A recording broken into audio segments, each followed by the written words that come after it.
Hey, I'm Shelly, And I'm Angela, and this is Real Talk Dating Exposed. where we talk about the good, the bad, and the ugly of dating in your 40s. If you're watching on YouTube, make sure you subscribe and like us below. And if you're listening to us on audio, please subscribe as well. Now let's get into it. Okay, let's talk about communication frequency once we match with someone. Okay. So the dialogue starts on the apps, and then from there you exchange numbers. And then what does that look like in your ideal world? How does that communication flow after that? I feel like this is a hard thing to quantify. I think it's just more of a feeling of, is this person reaching out in desperation? Like, are they reaching? Are they grasping? Are they just looking for things to text me because they want to have that connection? Or is their thought put into the text? Are the questions good? Is it just, hey, good morning, hope you have a great day? That's great. And then is it fine if they do that and then you don't hear from them for 3 or 4 days? Do you feel like that's okay? How quickly, going back now, do you set up like the first date right away? Are you doing that via text or before you get like are you still on the app setting that up, or are you doing that via text? I think it just depends. And you and I have talked about this before. The quicker, the better to meet in person. For sure. So if we're chatting in the app and then I give them my phone number, to be clear, we're not setting anything up. They're right? They're setting it up. Yeah. But give them my phone number. I don't want to spend a lot of time communicating. I mean, it's time and energy and a distraction from my day. For sure. So, and then it could be, oh, this guy is great. And we have great conversation and great texting. And then we meet in person and it's just a waste of time, So I think the quicker, the better to meet in person. I think if it happens through the app, eventually we're going to have to get their phone number because we're meeting up with them. So that's okay. For sure. How do you feel about, I just had this conversation the other day with a girlfriend of mine. She had a date set up. It was like a Monday. They decided they were going to date. Friday was the date. He never followed up on Thursday to make sure they were going to go out. Yeah, I don't love that. Don't you feel like that should be a thing? And I feel like maybe, okay, if Monday it was set up and Friday's the date, maybe like a Wednesday, like, hey, super excited about Friday. Hope you have a great day today. I feel like, and then Friday morning, just being like, looking forward to seeing you tonight. Totally. I think that's we shouldn't have job. to reach out to them to be like, hey, are we still on? Yeah. Because you never assume, because life happens. No. And I would never show up without getting a confirmation. No. From the man. That's how you prior. I'm pretty sure that's how you get stood up. I mean, it is. When we will not allow that to happen. No. Okay, so say you do meet up that Friday, everything goes good. When would you plan to see them again? And then how often would you like to hear from them in the interim? I think it's like a progression of, right? So if we meet Friday, I would say maybe like a midweek date would be good. Mm-hmm. And then light communication again between.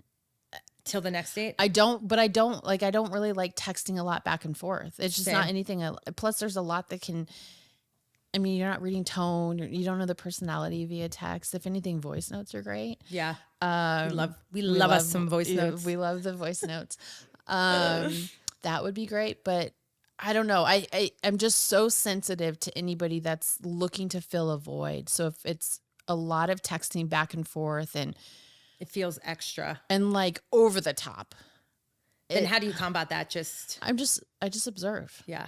And not respond back. And set the tone by giving some space. And then also if there's space and they keep texting, that's also not anything I'm attracted to. Yeah. That's I feel like you can learn a lot through text conversations. Not that you want to have massively deep ones. Mm-hmm. I like to have more of those talks in person, but I still think you can get a vibe for a guy's personality and kind of even the way he, dare I say, even attachment styles by the way he texts. Like I do think you can get an idea based on the frequency and what they're saying. Mm-hmm. And then if they're just following up, I do think when I start dating someone, there's probably, the first couple months, I prefer to not see someone more than once or twice a week. Mm-hmm. And I know you and I may differ in this capacity. I just think it's important to have that space and then time to digest. And I just don't like to set a tone that it's going to be like 3 or 4 times a week. More importantly, when I don't know someone like that, like I don't want to give them that much time initially. Yeah. So I know there's different thoughts behind that because you feel like, oh, well, the more time we spend, maybe we'll get to know each other faster. So you're kind of like let me learn as much as I can as quick as I can. Yeah. I just don't love that for me because I don't want it to intrude or impede on the 75 million other things I have going on in my life.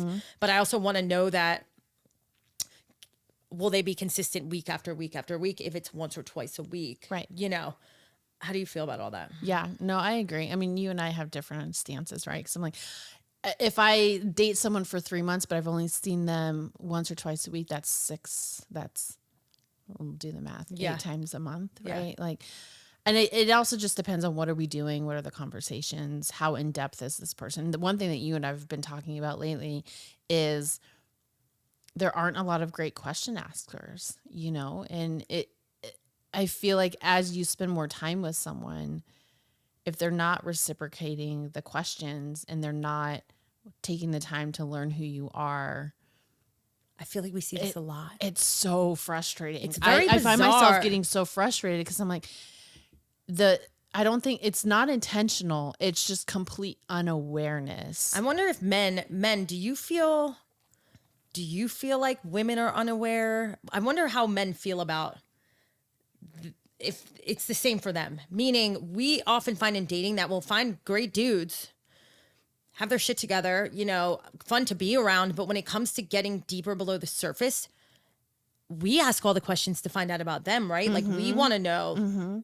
but then, I mean, we're giving them a layup to kind of reciprocate that question back to us. And it just doesn't happen. So then you find yourself after 4, 5, 6 dates wondering, like, do they even really know me? Yeah. Like they know me, but like, do they really know me? Yeah. When I think our goal is to get under to the deeper layers quicker, to understand someone.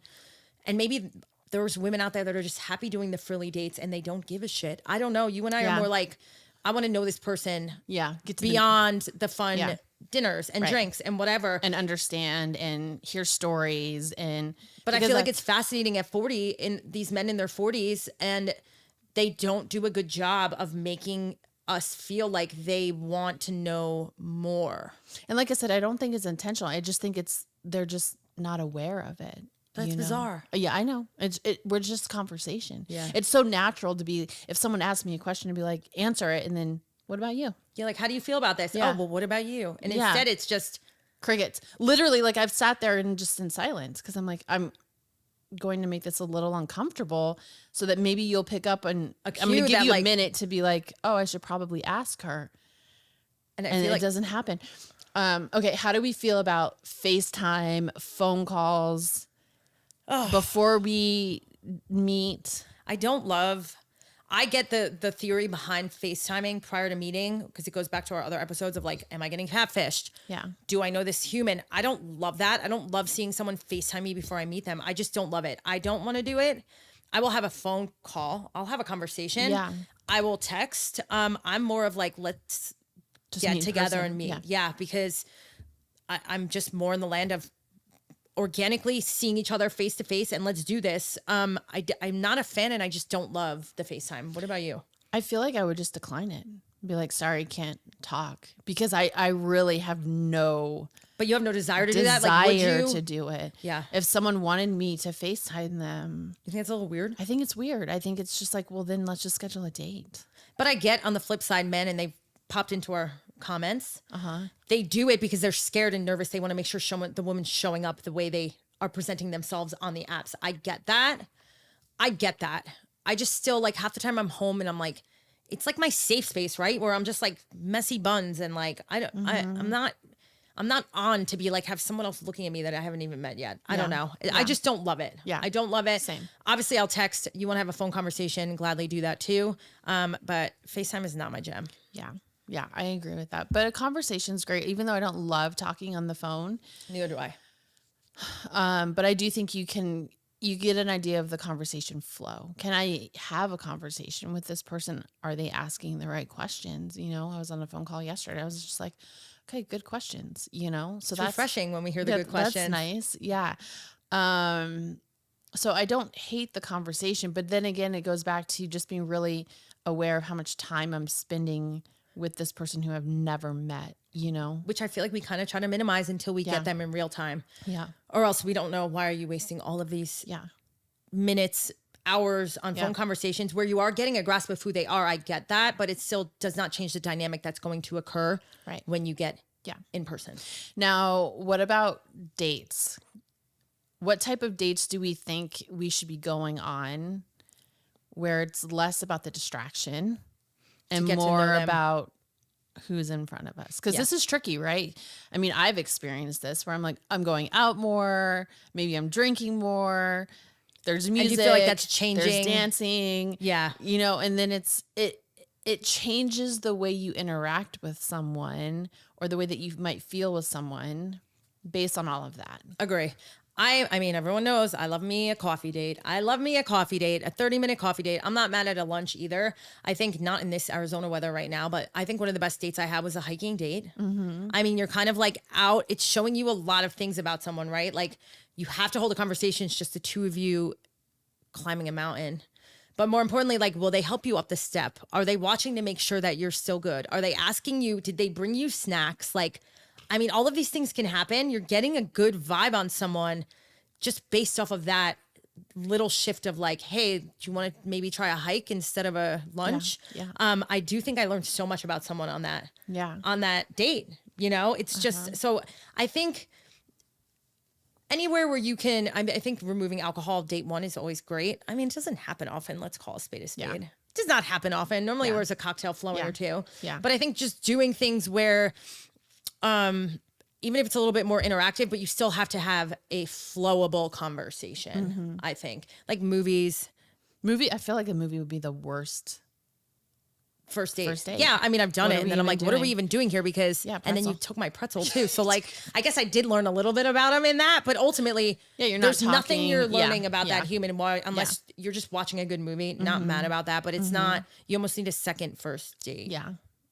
Yeah. You know, what are your thoughts on that? Yeah, no, I agree. I think, I mean, it's just hard, right? Because you're like, let's go get the dinners and let's go dancing.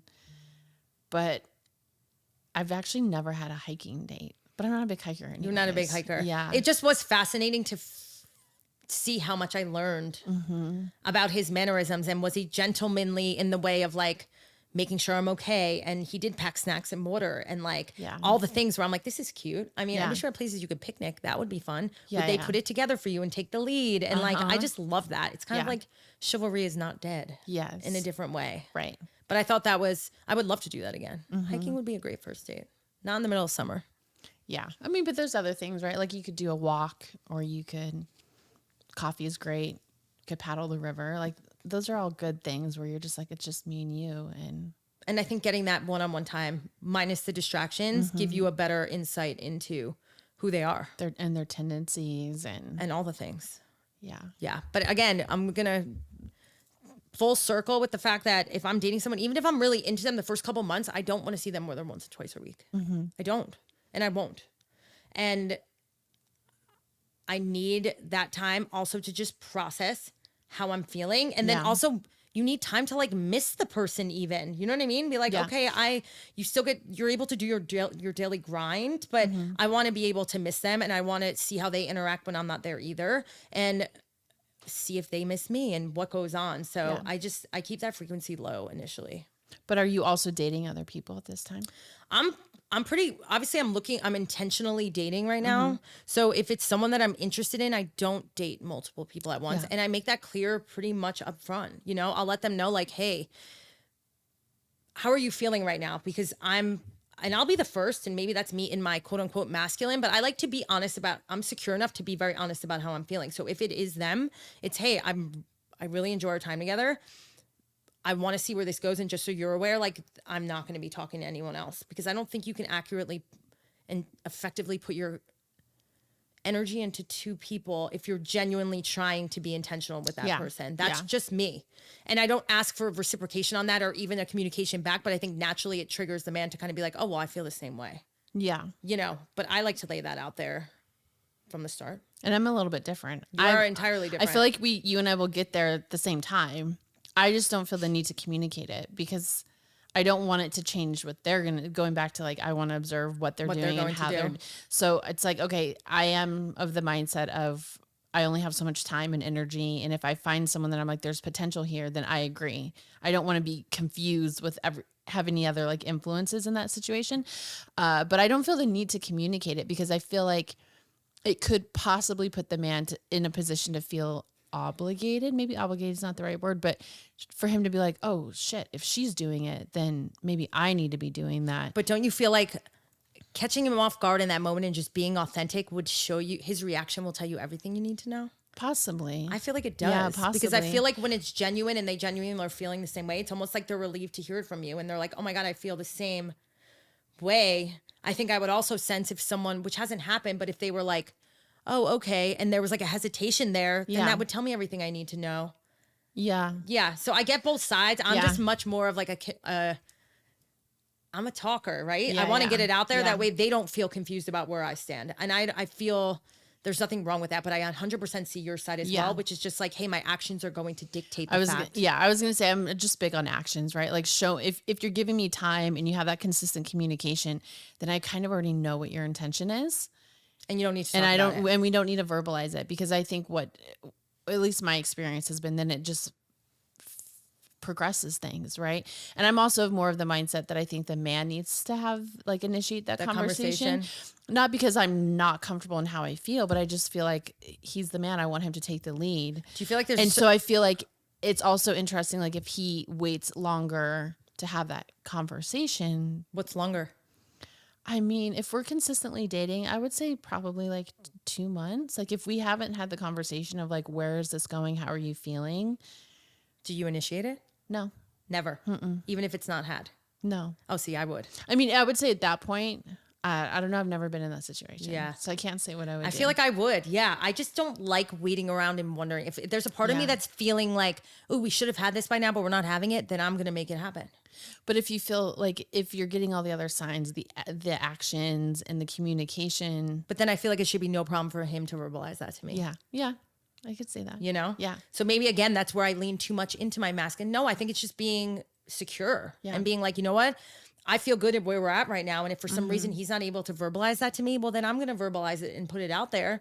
And 9 times out of 10, it's reciprocated and we're good. You know what I mean? Yeah. I think sometimes a man likes a woman to also be, not take the lead per se, but be able to share her emotions too without waiting for him to do it. I agree with that. And I think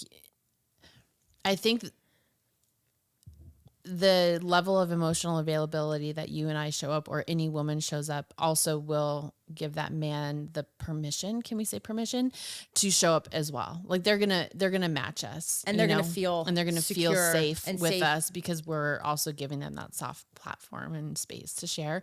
So, I mean, there's no wrong or right way. No, totally this, not. Yeah. These are just some things you and I differ. Yeah. But it's just, I think, navigating it in a way that you feel most comfortable. Right. I'm just big on communication. I think I think everything we talk about goes back to communication. Because I feel like when you have a solid foundation of communication, regardless of what's happening in your relationships, it allows you to navigate them way more successfully. Yeah. If there's hiccups in that. Yeah. In that. So. And going back to that, if there's someone that I'm interested in or you're interested in, and we see that they're communicating more frequently than we would like, do we tell them that? I feel like I show them that, or I tell them, I don't necessarily verbalize that. I think I more or less will pull back on my communication and then convey, and maybe this is me beating around the bush instead of just being direct. I'll typically be like, hey, I'm so sorry. I'm just busy. Like I won't reciprocate it. So I think eventually they get the hint without me having to say anything. Mm-hmm. What about you? I feel like if you're going to have that conversation, it should be in person of just like, hey. But how do you even have that? It's so bizarre. I don't know. Like, hey, you're texting me too much. Like, pipe down. Or just like, I don't know how you feel when I don't respond to you. Maybe this is how I don't know how you feel when I don't respond to you throughout the day.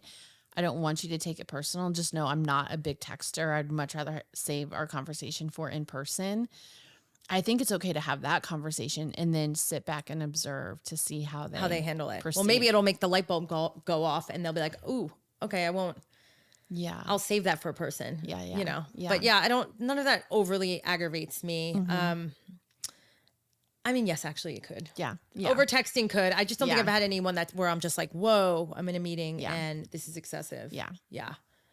Well, I think that wraps up our communication frequency. I feel like we could talk about this We could forever. talk about it forever. Yeah. Let us know where you guys feel. I mean, how often do you see your person? Do you like to see them 5-6 times a week, or are you like, see you once a month? Onesies, Tuesdays. Monday, Tuesday, Wednesday? Yeah. Thank you for joining. Yes, thank you.